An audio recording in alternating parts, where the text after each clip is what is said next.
Oh, well, hello, my wonderful, beautiful brothers, every wonderful, beautiful brothers of the Dark Side of Maverick Nation. I am the Dark Side of Maverick, and, well, hell, gee, excuse me, he's done it again. Tyler Red's done it again. He came at us again with another smash hit. What if Izuku was Sasuke? I don't really like I don't really like the whole thing about refusing these. It just doesn't really feel right, so I guess there is indeed material here. So, let's do it. Let's get into it. Let's get started. And how exactly I picture this starting out is, well,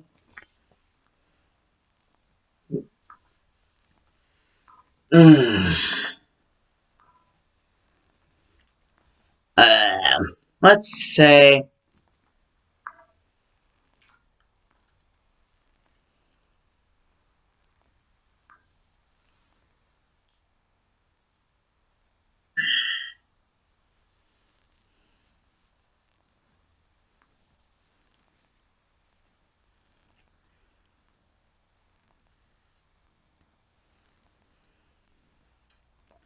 let us indeed say that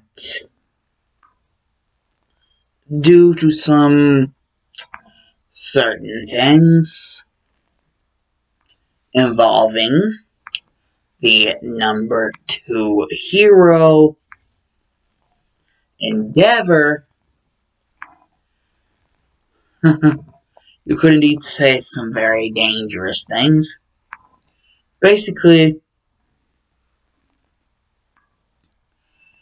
Inko and Hisashi, they had just, Izuku was just born, and they were at the house, everything seemed all nice, and everyone was finally in bed. Izuku had stopped crying. And then all of a sudden, I guess due to some disrepair, the smoke detector actually, it was about to start beeping because of some smoke that was in the near area. But, I guess due to the vibrations, it's kind of started to just finally pop off due to some disrepair. Hisashi was going to have someone repair it in the morning, but apparently, life had other plans.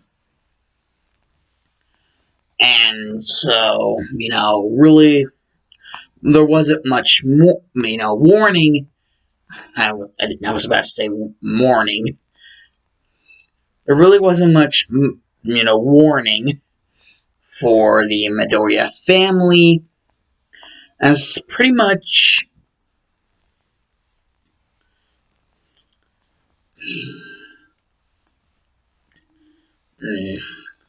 there was an entire fire in their house.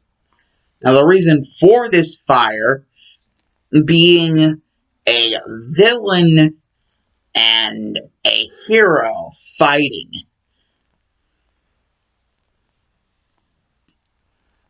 Because, it was kind of a call for emergency. They needed a really strong hero, and they needed it. They needed them now, because this was a really tough villain, and they were losing fast. And so, they called for a really tough hero. They got a really tough hero. Endeavor himself, Enji Todoroki. The problem is, the place where the villain attack was happening was not too far away from, Izuku and, company's house. And so that is why the smoke detector would have went off, because of some rogue fire attacks that actually were flung the way of their house. That actually ended up burning through a lot of the material and just going straight through. And so by the time that Inko and Isashi actually woke up, yeah, their fates were already sealed. And it didn't really make anything all that better by the fact that they were also trying to keep Izuku alive. And Inko would actually, tell Hisashi, be like, there's someone out there. And basically, Hisashi would kind of see the scarf that Inko saw, and that, that must be the pro hero, freaking Eraserhead. He could help them, with a certain something. Like, they know they're finished, but, not every single last one of them has to be finished. Not all of them have to die. And so, just hoping for the best outcome, they chuck Izuku out the freaking window, and Aizawa, realizing that there was literally a flying baby, just his capture scarf, and, it captures little baby Izuku. And, Aizawa was kind of put in a weird situation. He was only really near there because of the news of the house fire. Aizawa also being a nighttime hero, he would be more likely to hear about this news than even the water hose heroes. Because he's already a nighttime hero, so he would be more likely to hear, about the house fire news than anyone else. Plus, Endeavor's already fighting someone else. The reason why the house fire was even caused in the first place is because of, the villain he was fighting. And so, yeah, that would kind of be, guilt on Endeavor's half, because he was the reason for the house fire. And, Aizawa basically, the only real,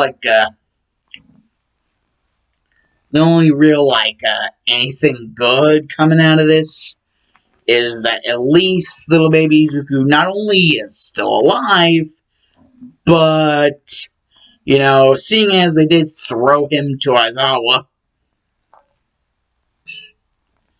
that's kind of their safest bet. The Hero Association's safest bet is to leave the kid with Aizawa. Considering, Aizawa, most of the time, he just has this personality of not giving a shit. And, Aizawa really not being the best parent, but, considering the situation, he would, I guess, try, at least. You couldn't say that he didn't try, at least. So, yeah. For the good, the first 10 years of Izuku's life, where him and Aizawa live, is a pretty blasé neighborhood with a pretty blasé apartment that they live in. Just this random ass, but it's not exactly like they're poor, it's just that Aizawa really doesn't give a shit. The only reason why there's been any sort of upgrade is because of the fact that he knows that he has Izuku with him. And, gotta kind of take care of the extra baggage. So that's the only reason why there was any sort of improvement. Is because, he knows he has the extra stuff, the extra person. So, yeah. Isn't really doing much with the money, but it's still there.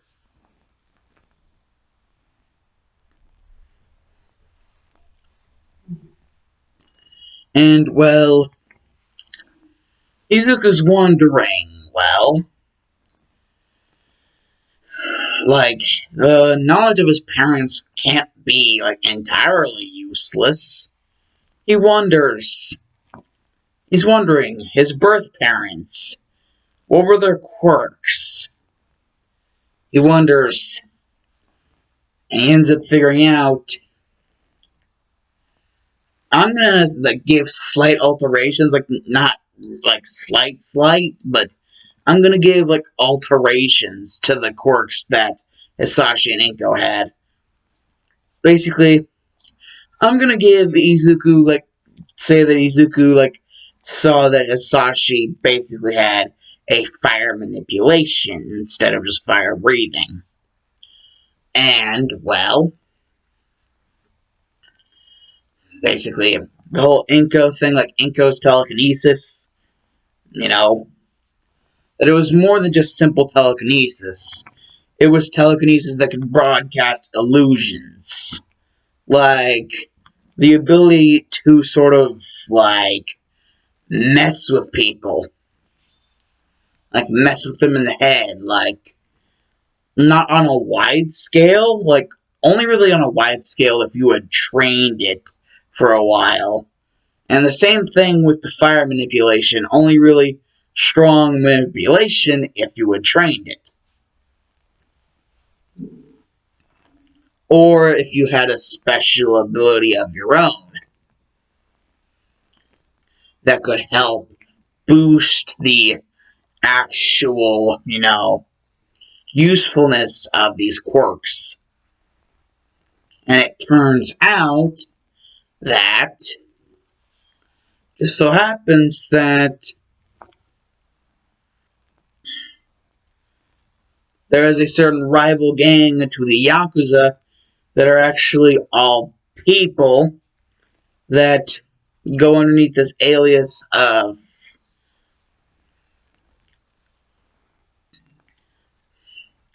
the basically not really an alias, but merely more of a name they give themselves. They're technically really three gangs that are kind of mixed in the situation with the Yakuza. There's the Uzumaki, the Senju, and the Uchiha gangs. And they're kind of all mixed in this situation with the Yakuza. And there's kind of been like this undergoing plan. Like, the Senju kind of want to make peace with the Yakuza. Wow, the Uchiha always getting the shitty end of the stick with the deals that they make with the Yakuza. Kind of been, making secret plans to assassinate their leader so that they can finally get this shit over with. And the Uzumaki are kind of just in the middle trying to figure out where they stand. Because they really aren't that much of an offensive gang. More or less just more for the dealing side. They have off-branch parts of their own gang, deal with the more brutal parts. They're more of just making the deals and then carrying them out. Not exactly with the most gusto, but at least you'll know that the jobs will get done. You won't exactly know the time, but you'll at least know that they'll be getting done. So yeah, the Senju, the Uchiha, and the Uzumaki, they all have their own quirks about them. And it turns out that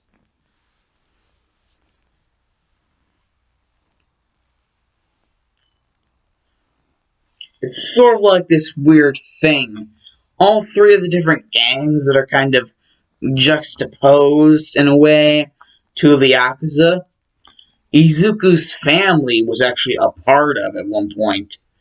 Yeah, they were all at one point a part of at least one of those gangs. More or less, there was always half Senju. They were always half Senju. With Inko, it was kind of half Senju, half Uzumaki. like relativity, and the relativity for whenever it came to Hisashi, it was half, Senju, half Uchiha. And so he has a little bit of everything in there. But, it's, his powers and everything about him lately seems to be corresponding the most to what could be considered his Uchiha side. Considering, well, members of the Uchiha gang, or as they call themselves, clans, Uchiha clan, they basically ended up killing each other because of the fear of their own clan's power, to the point where it actually got so bad that, the threat of possible alliances being thrown out the shitter, kind of they just self-destructed their own, thing. And Senju just died off, naturally, and the Yakuza's just decided, whenever the Uchihas and Senjus were gone, that they were just going to annihilate the Uzumaki. That they were just going to kill them outright, and, surprise attack at first, but then just go balls deep and murder each and every member. Or at least close to each and every member. There have been rumors that there are more Uzumaki out there, but no direct confirmation. And there's also been rumors that there might be possible surviving Senju and Uchiha, but only rumors. Nothing ironclad. And with all the research Izuku's been doing into his family background, actual blood family, he's beginning to think that he might be one of the rumored surviving Uchihas. And that's only because of his family's willingness to keep themselves away from a sort of clan war type situation with the Senjus, Uchihas, Uzumakis, and the Yakuza.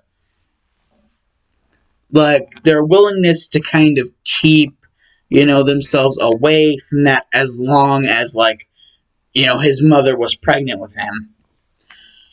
As soon as that happened, Hisashi and Enko both tried to steer themselves away from the whole gang war type situation. Or, as they would more like to call it, clan war.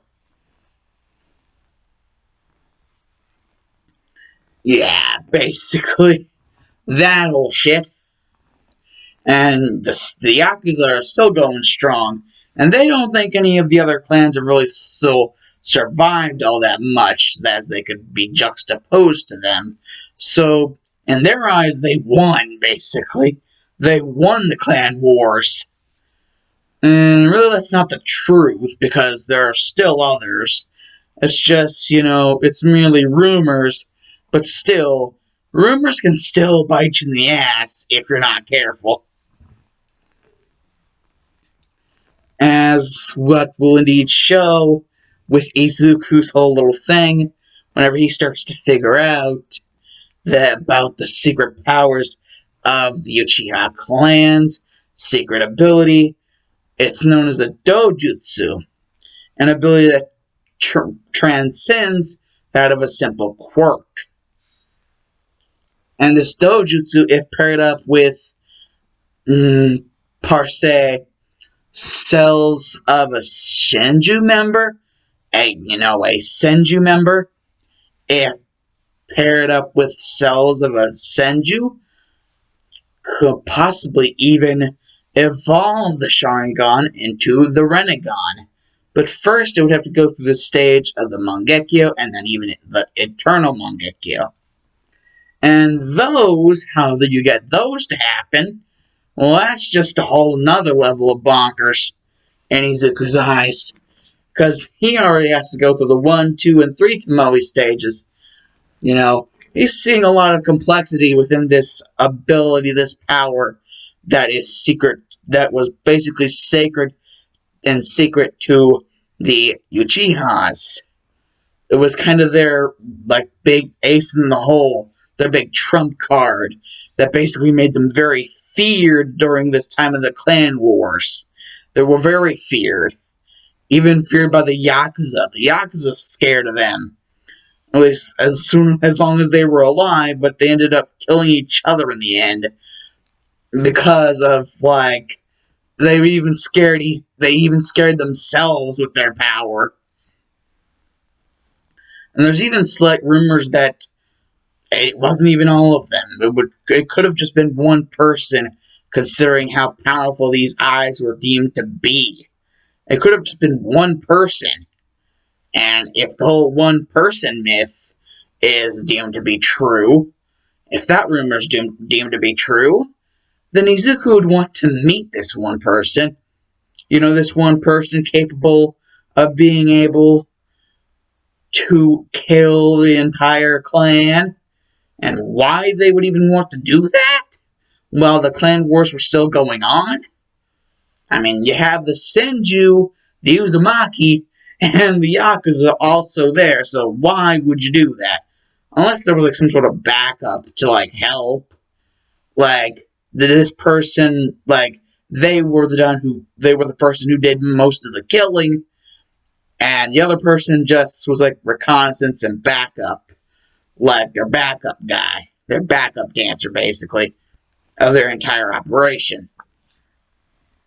If that's the whole reason why, then holy shit, what were like the main motives? You know, all of this is like, you know, getting Izuku really excited. Like he's starting to wonder, and the more and more like deeper he seems to go down the rabbit hole, he seems to actually realize that out of all of the different clans, he has the most in common with the Uchiha. He's even been revealing that one of the symptoms of possible awakening of the Sharingan soon, you know, this pain in a person's eyes, this pain, and that Izuku has indeed been realizing that, you know, around the time he hit his teen years, he began to feel pain in his eyes every now and again. Sometimes it would be there, sometimes it wouldn't. You know, it would kind of be like an on and off situation, like sort of thing. But it wasn't like any other pain you would feel. It was sort of like an undescribable thing. It was really undescribable, the pain that he would feel in his eyes, which is really why he never really, you know, he never really described it, because he couldn't describe it to Aizawa. He really didn't feel like doing that, you know, for several reasons. And that's just whenever, you know, all the stress of everything that, you know, the rabbit hole that he's just put himself in, and the fact that he's actually realizing he could possibly be like, if not full-blooded, very close to full-blooded Uchiha. And, you know, he kind of like decides to do one of those 23andMe level shit, like actual DNA tests behind Aizawa's back. And, you know, he gets the results, and he actually gets the results of something that actually scares the shit out of him. He basically, what he sees is, well, in terms of like the different clans that he didn't already know about, because he already knew about the Yakuza, because, you know, they're actually pretty well known-ish. So, like, nothing really Yakuza related, but whenever it comes to the three others, he is least likely to have, like, any sort of Uzumaki in him. He does, but it's, like, the least amount of DNA that he has. And, like, the next, like, biggest amount is Senju, and the biggest amount, like, the most amount of, like, DNA is Uchiha. And in the way everything's forming, you know, how everything was kind of, like, mapped out, Basically, the way everything is kind of like mapped out, like Izuku's looking at, basically everything just screams. The reason why he was feeling the eye pains, and that's whenever something odd begins to happen.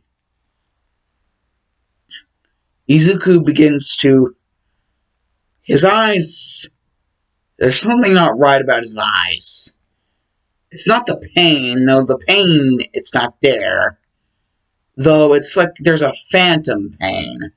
And along with the phantom pain, it's like he can see better. Not like just see better like whenever you have glasses on. This is like some sort of extra sight. And he has indeed researched on the different facts about the different clans and their different abilities. The Uchiha with their Sharingan extra ability that wasn't exactly a quirk, and how the Senju and the Uzumaki had the same thing. The Uzumaki with their chakra chains, and the Senju with their Mukiton or wood release. Basically, Mukiton meaning the same thing. Well, different language.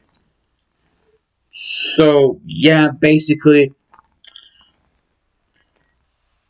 the sort of symptoms that, you're actually starting to not just develop, but actually get your own, first stage, one Tomoe Shangan, is instead of, the undescribable pain, you would get, a phantom pain sensation.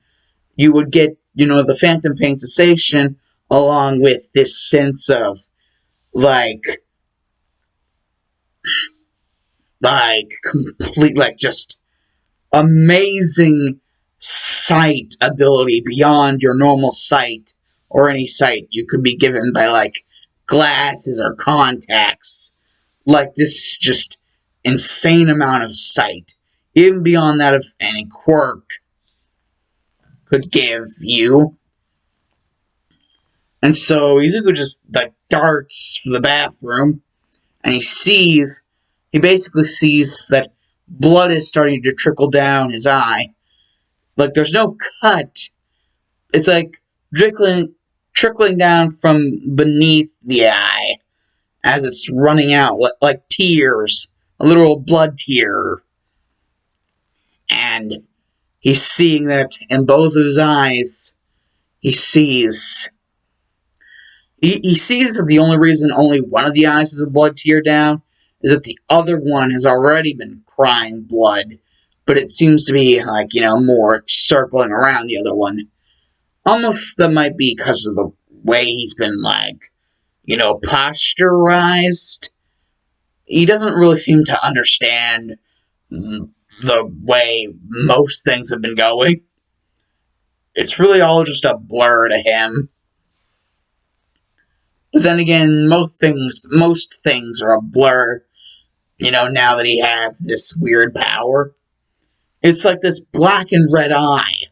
And there's a comma type thing that was believed to be called a Tomoe or a Tomo. I believe it's Izuku believes it's Tomo. And, if it's only at one stage, if it's only at the one Tomo stage, that means it's just the beginning. And, well, he also remembers that, with, Asashi's whole fire control, and, Inko's whole ability, basically, this control over objects or something or whatever. Basically, Izuku believes he can use his Sharingan to amp up that power, to the max as much as possible. And he actually begins to figure out that, by trying to amp, what he believes is like the closest thing to his father's fire quirk, and he's doing this outside because obviously he would. I mean, why the hell would you play with fire inside? That's a terrible thing to do.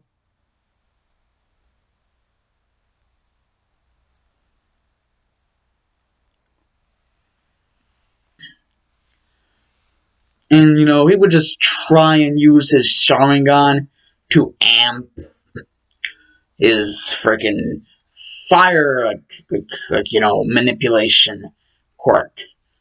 And basically, he would kind of get like a. It's almost like his mind itself was talking to him and telling him what to do without even speaking. Without even speaking to him, telling him what to do, and basically showing him what to do. And basically being like, and then basically he would say,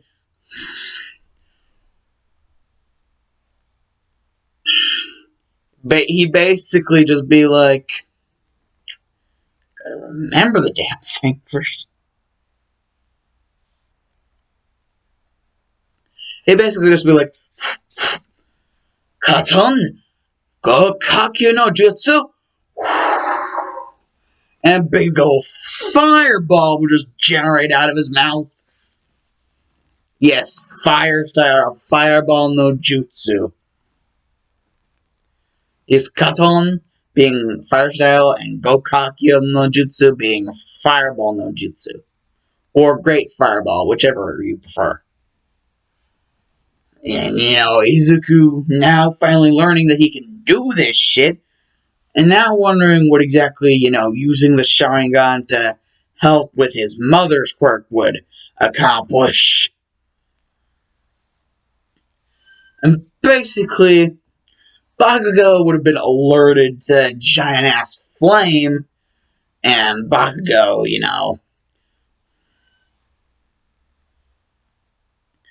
would have just recently been around the arcade, and he would have just seen this kid. His fire quirk didn't look that strong, because he thinks that that's this kid's quirk. It's just a lame fire quirk. And so he starts to try to push Izuku around. And Izuku already has it in his mind that he wants to try to find a way to control his mother's telekinesis quirk. But instead of doing that, it's almost like something glitches his mother's quirk. And instead, like this giant ass freaking Kamehameha wave sized freaking explosion that should have killed him, he realizes, he should have died right there, but, he looks at himself and he seems relatively fine.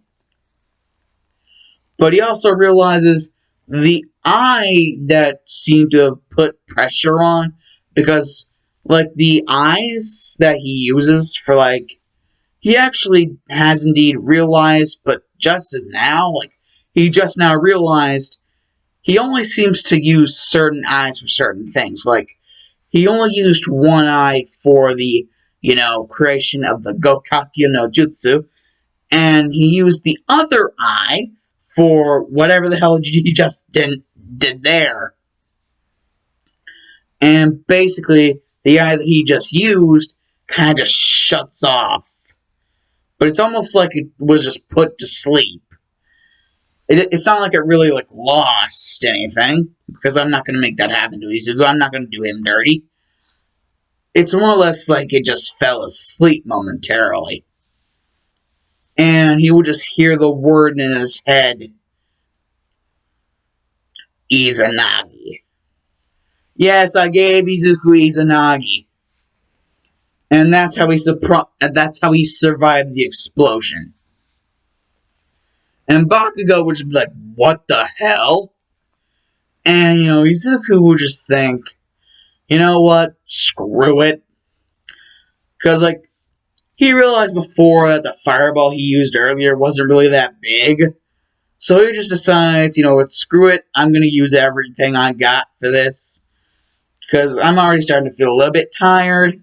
Because, Izuku hasn't really been expanding on his chakra coils and, everything. He hasn't really been doing all that much expansion on his chakra coils. So, after a few things, he would be feeling kind of tired. So, he would just use this last thing and be like,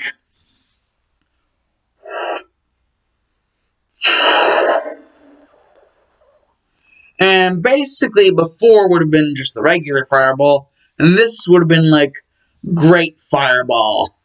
And just like, and Bakugo and everybody would just be like, freak the frick out. And, automatically, Izuku would just feel compelled to just, not after any of the other bullies, but after Bakugo specifically, just like this reinvigoration inside his body, like this will to go on, like speed towards Bakugo. And the next second, like he is able to tell anything, he's right in front of him, and he just has this adrenaline rush going through, and he just kicks him up in the air. He jumps up, and all of a sudden, he's right in the middle of the freaking air with Bakugo, and he just flips and lands a kick straight down on Bakugo, sending him straight down into the ground, and he would fall down, landing another kick. And you would just hear, lights out, Lion's Barrage combo. Yeah, Lion's Barrage. Dude, you wanted Sasuke, I giving you Sasuke. Got Fire Style, and even got the Lion's Barrage in this part. And, I don't really actually think Sasuke got Izanagi, but hello, Sharingan. I'm gonna do with it what I want to do with it. Because I like the Sharingan too. The Sharingan is cool. So, yeah. Plus, the way that, Itachi kind of spoke about Izanagi whenever, like, during Kabuto's fight, he kind of spoke of it, as a thing that, the only reason that Izanami was created was to, like something to, combat Izanagi. That's the only reason Izanami was even made, is something to combat Izanagi. So yeah, I think that's kind of something special. And I think, it would be cool if there was Izanagi in this, it would be cool. And plus, if Danzo is able to mess up with the time limit and everything, with, like, Koto and Matsukami, freaking, why can't I mess with the time, like, shit, or anything to deal with Izanagi? I mean, I think it's only fair. I mean, if Danzo, a complete and total, like, piece of human trash, can do that, I think, myself, a decent enough human being, should be able to get away with stuff just fine. And so, Izuku, realizing that, after that display of complete and total badassery, and the bullies, like, literally looking scared as shit like they just saw the Death God itself, the freaking Shinigami King. Like, they literally just saw the Shinigami King itself, literally looking like they were that scared, like, pissing and shitting themselves. Like, you can smell it for miles. And they would just freaking run, like, as soon as, like, Izuku turned his head and said, boo. Like, they would run screaming for, like, their mommies and daddies to come save them from the big bad Izuku. And, Izuku would try to leave as little, like, evidence as possible as to what he actually did. But, eventually he figured out he'd probably get caught. But, hey, like, Izuku's like, if he gets caught, he gets caught, It's, his own thing that he has to deal with. It's kind of, his own thing. Plus, he realizes he never really did go to, like, the quirk doctor. Or really, he doesn't think he ever went to the quirk doctor. It's probably nothing. So, really, Izuku isn't really thinking about that all that much. More or less thinking about more stuff to deal with, like his parents' heritage and this Sharingan eye, to basically, see what else he can do. Because that whole moment of complete and total adrenaline rush that, Izuku is feeling, he starts to feel that voiceless voice again, and tingling in the back of his head, and whispering sweet nothings into his ear, and basically, kind of explaining in like a chopped up bit sort of way, basically what that was that he did. The Lion's Barrage combo jutsu. And that basically what he did there was taijutsu, otherwise known as more or less actual, like, physical combat. And, ninjutsu is basically like the fireball and great fireball, is basically what ninjutsu is. And genjutsu is basically, I guess you could indeed categorize, like, Izanagi and Izanami as a genjutsu, you could say, and Kodomatsukami as a genjutsu, you could say. And, basically as Izuku's taking his own little nap, he's kind of just getting, like, information fed. Like, his whole little thing. Like, he's getting all this, like, stuff racing through his mind.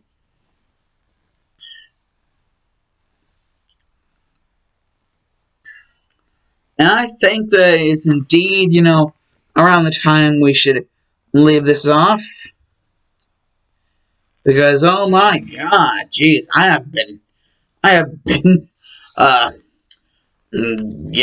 just going and going and going. I am not the Energizer Bunny. You guys have to, you need to find someone else to just go and go. Because, guys, I'm trying to move my own pace here. And it's nice that you guys be sending me suggestions, but it's only really one person. And, it's kind of just in such rapid succession, I'm having a hard time to find a break for me time. And I say that like I'm being forced. You guys may think that, but I'm really only saying it like that because, whenever I see these things in my notifications, like, do part 2 or do this series, that would be nice if you did that. I kind of feel obligated to, like, I kind of feel like I have this obligation to do that. Even with the stuff like Ten Tails and, Renegon, even with that stuff, I kind of felt obligated because you guys wanted it. So, yeah, think about what you guys are going to suggest before you suggest it, because I might just feel like I'm, kind of in a situation where I have to. So, think before you put something in the comments. Please, it would be very nice of you to think before you do that. And I know that probably sounds like I'm calling you guys stupid, but I'm not. I'm just saying, for my health, for your guys' health, for everybody's well-being, think about what you're doing. We all have lives. You guys have lives. And just as much as you guys have lives, I have a life. So, yeah, no outro. Bye.